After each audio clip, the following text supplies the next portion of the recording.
జన్గావన్ జిల్లా లింగాల గన్పూర్ ప్రాంతంలో ఔషధ నియంత్రణ అధికారులు దాడులు చేశారు.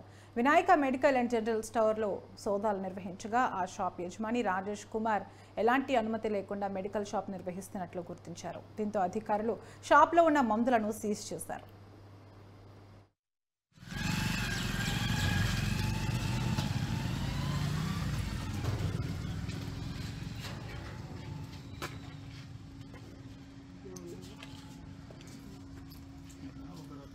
పర్చేజ్